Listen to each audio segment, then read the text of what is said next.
प्रश्न नंबर 4, उस वृत्त का समीकरण ज्ञात कीजिए जिसके व्यास के सिरों के निर्देशांक 2, 5 और 3 ऋण 4 है। तो प्रश्न नंबर 4 पर हम बात कर रहे हैं। उसमें उस वृत्त का समीकरण निकालना है जिसका हमें व्यास दिया है। एक वृत्त है, प्रश्न में ये कहा है कि एक वृत्त है, उसके व्यास के सिरों के निर्देशांक हमें पता है ए और बी। वो है 2 और 5, एक सिरा, दूसरा सिरा है 3 ऋण 4। इस वृत्त का समीकरण का हमें पता लगाना है। तो निश्चित रूप से वृत्त एक बिंदु पथ है, बिंदु P का बिंदु पथ है जो किसी निश्चित बिंदु से सदैव समान दूरी बनाते हुए रखता है और ये व्यास है। तो निश्चित रूप से जो चर बिंदु P x y यहाँ है, उसे यदि हम मिलाते हैं तो व्यास इसको समकोण पर काटता है। वृत्तार्ध का कोण समकोण होता है। तो इस AP की प्रवणता और इसकी प्रवणता का गुणनफल -1 होगा। M1 गुणित M2 बराबर -1। M1 किसकी प्रवणता है? AP की प्रवणता है। और ये M2 किसकी प्रवणता है? BP की प्रवणता है। इन दोनों का गुणनफल -1 होगा।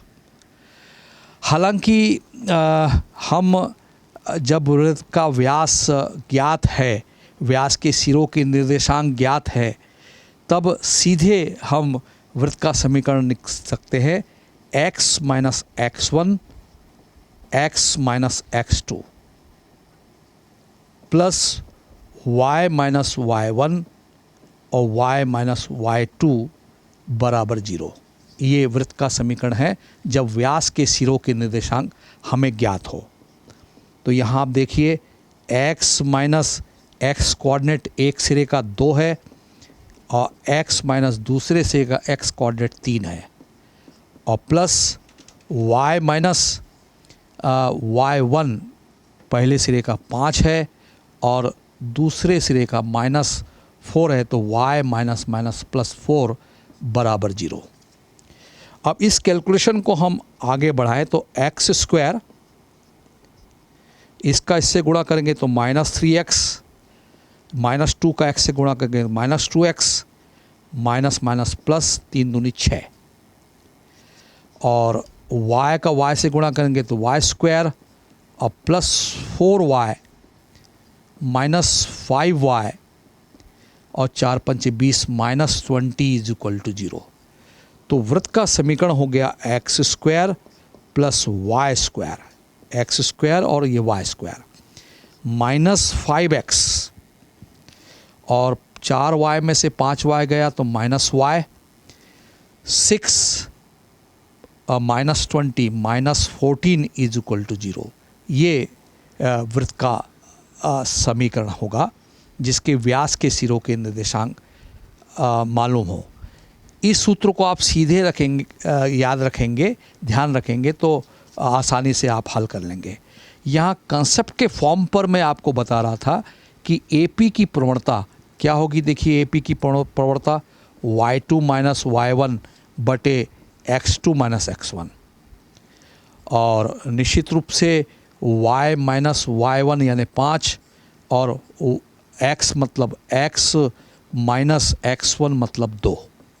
ये AP की प्रवणता है M1 और M2 BP की प्रवणता। हालांकि इस प्रश्न को ये बताने की आवश्यकता नहीं है, लेकिन फिर भी आपका कंसेप्ट पूरा होगा कि ये फार्मूला आया कहाँ से होगा, इसके लिए मैं ये जानकारी दे रहा हूँ। और इसी तरह से यदि यहाँ पर करें तो y minus minus plus 4 upon x minus 3 ये BP की प्रवणता होगी। ये AP की प्रवणता है और ये BP की प्रवणता है। इन दोनों का गुणनफल -1 होगा। तो नो डाउट कि y माइनस 5 और y प्लस 4 अपॉन इसका और इसका गुणा x minus 2 x minus 3 is equal to -1। इसको पक्षांतर करेंगे तो माइनस आएगा और फिर पक्षांतर करेंगे तो ये क्वांटिटी आपको मिल जाएगी। तो ये कंसेप्ट है कि y - 5 y + 4 is equal to minus, मैंने बताया x - 2 x - 3 है, और इसको पक्षांतर कर देंगे तो x - 2 x - 3 plus y - 5 y + 4 is equal to 0। ये जो समीकरण है इस सूत्र से डायरेक्ट आपको मैंने पहले बताया था। तो ये उसका जो मूल सिद्धांत है, तथ्य है, जो फंडामेंटल कॉन्सेप्ट है कि वृत्तार्ध का कोण समकोण होता है, यानी AP लंब होगा BP पर, तो निश्चित रूप से लंब रेखाओं की प्रवणताओं का गुणनफल -1 होता है, आप जानते हैं। तो इस कंसेप्ट पर ये हम सवाल को बना पाए हैं जिसके व्यास के सिरों के निर्देशांक हमें ज्ञात हैं।